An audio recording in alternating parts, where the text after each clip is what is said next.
Hello,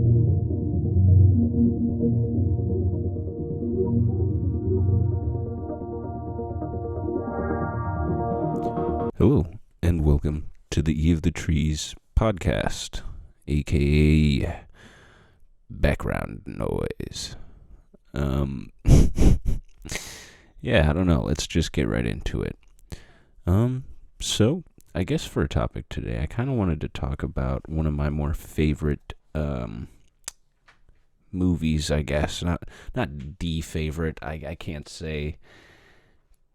Well, honestly, it's hard to pick a favorite when it comes to movies, honestly. But one of my more favorite ones would have to be Rango, the kids' film from fucking like 10 years ago or something.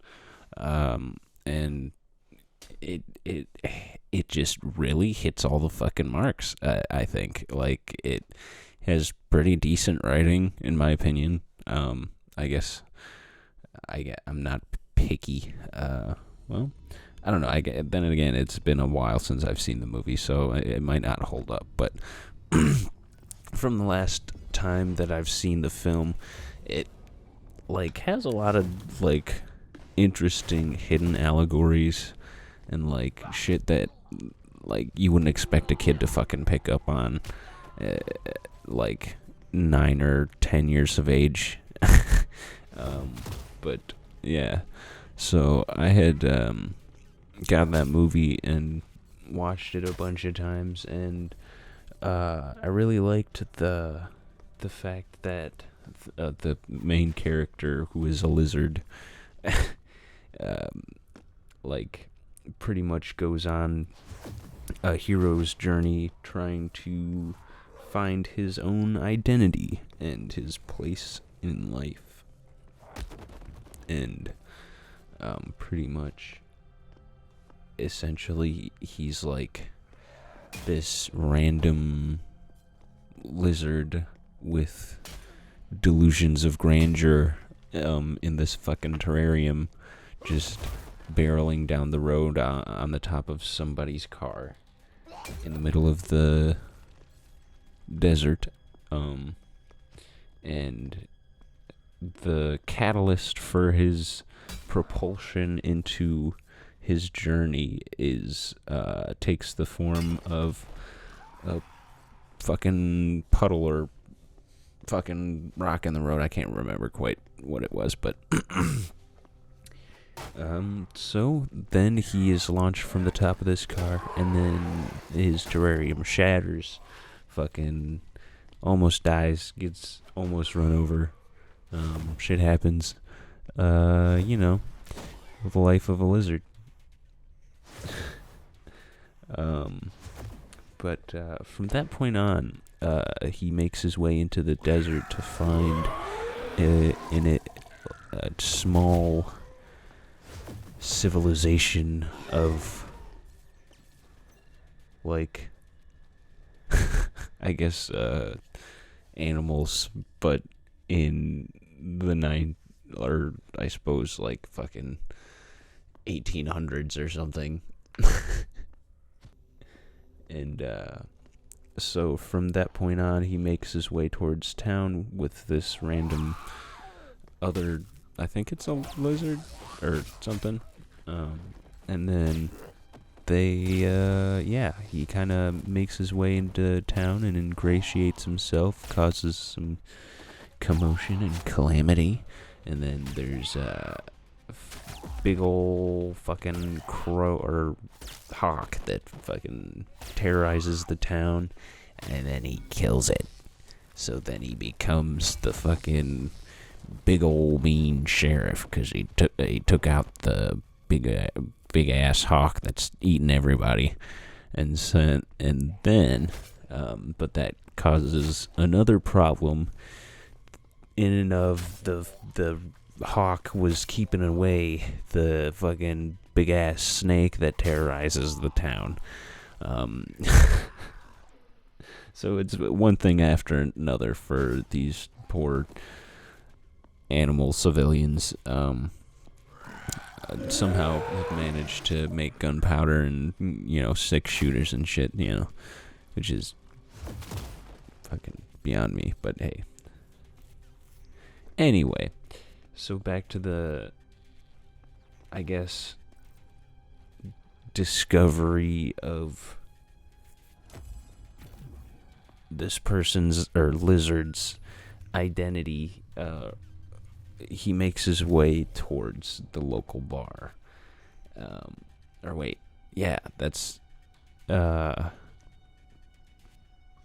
That's before he fucking kills the hawk. Well, so he goes into the bar, fucking manages to cause a ruckus, and he says his name is Rango.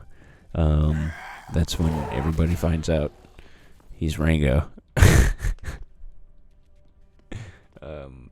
Because he looked at the bottom of the glass and it said made in Durango.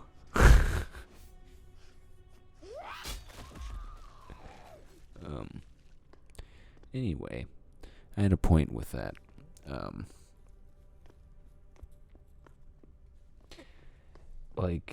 So he gets this identity as a fucking heroic sheriff.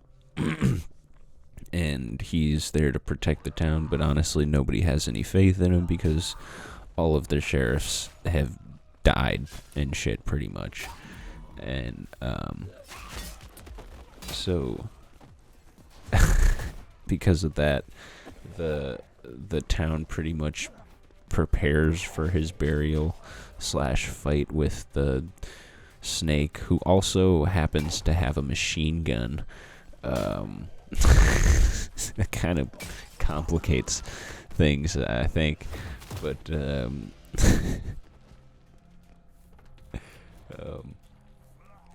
yeah. So they come face to face. They have a big old fucking showdown. But there's a side plot with the whole thing of water, and so Rango rounds up a posse and fucking they go have a fucking run-in with the people who've been stealing their water, and then it turns out that the rattlesnake was in cahoots with the town mayor, who's a turtle, to steal all the fucking water and shit to cause I guess fuck. It's been such a long time since I've seen it, but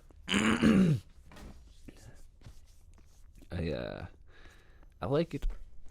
The parts where he goes into the desert.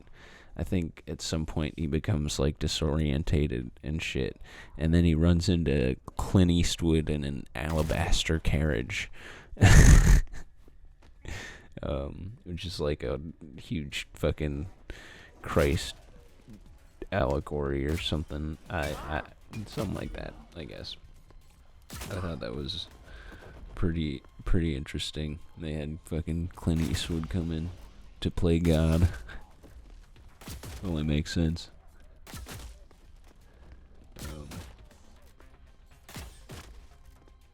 But yeah.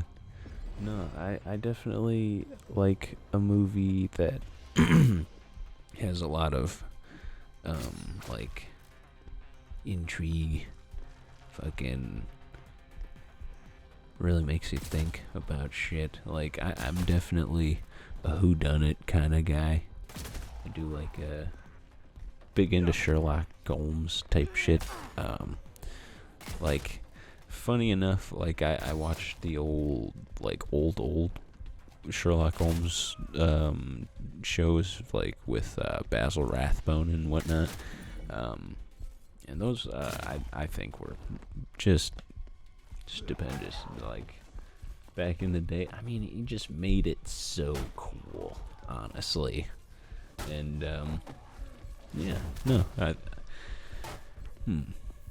I do like the newer ones as well, with both Benedict Cumberbatch and Robert Downey Jr. I think they both played Sherlock pretty well.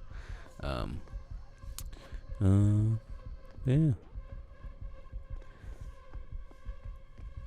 Yeah, I don't have any,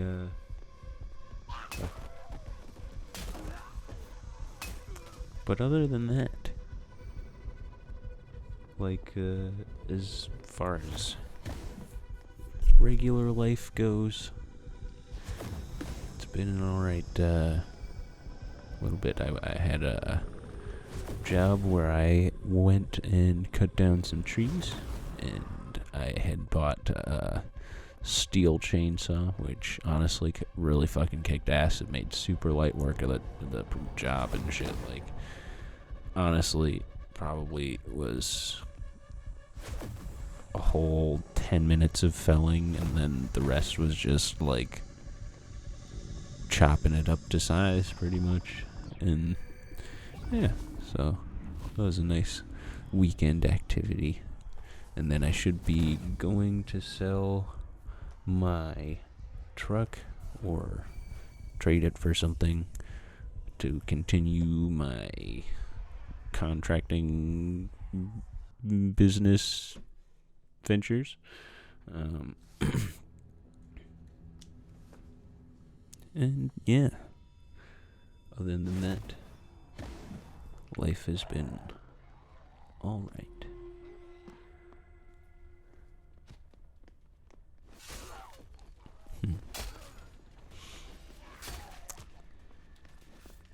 I'm big into reading books and shit. I haven't read as much lately, but I remember receiving this one book from my aunt a really long time ago called The Dangerous Book for Boys. And honestly, it fucking has all the information a kid could want, really.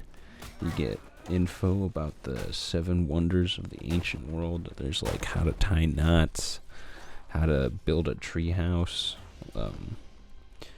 just random points of interest in the world, understanding grammar from different languages.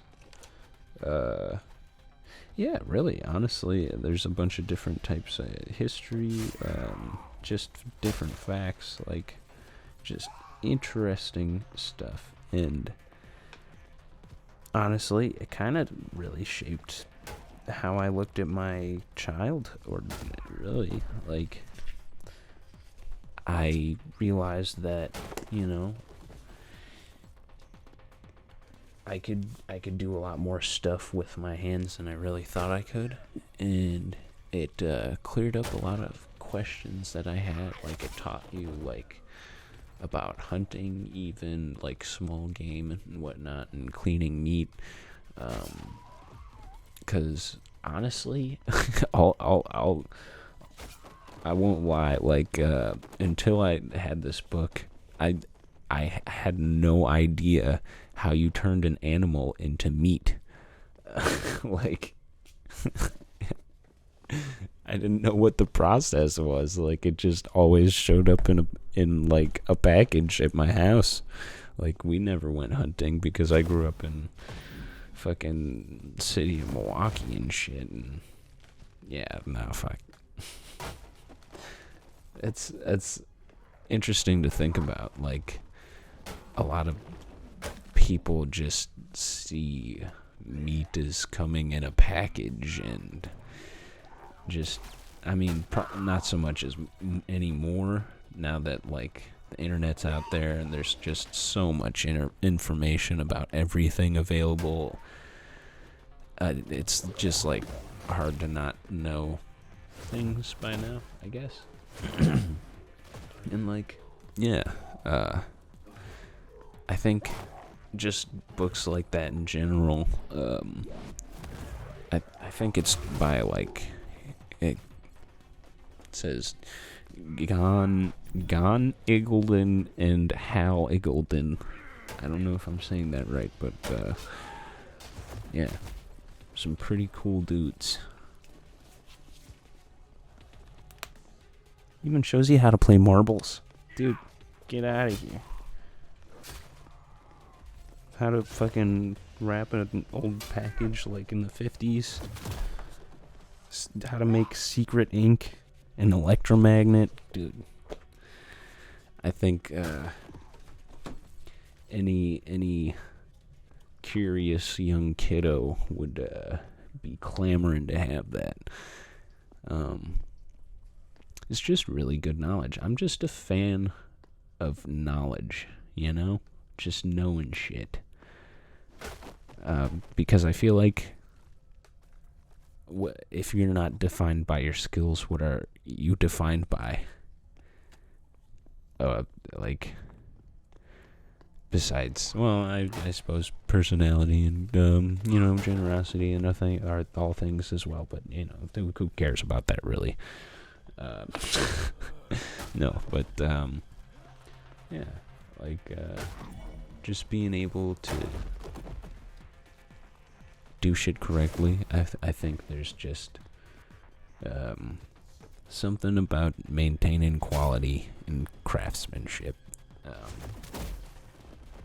Granted, I feel like nowadays people are just opting to fucking cheap out when it comes to, like, I guess,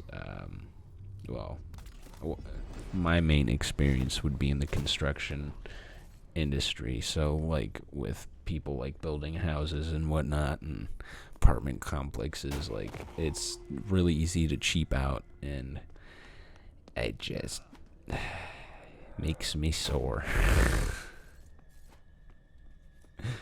But, yeah, I suppose, eventually, I kind of want to do, like, my own type of homesteading type of stuff, and, maybe I'd, do some, like, video, like, vlog type shit of that. That'd be kind of interesting, huh? Get some fucking animals, and that's, honestly, doesn't sound half bad. Live out in the middle of fucking nowhere, get some fucking animals, fucking make your own food and shit. Sounds wholesome, you know?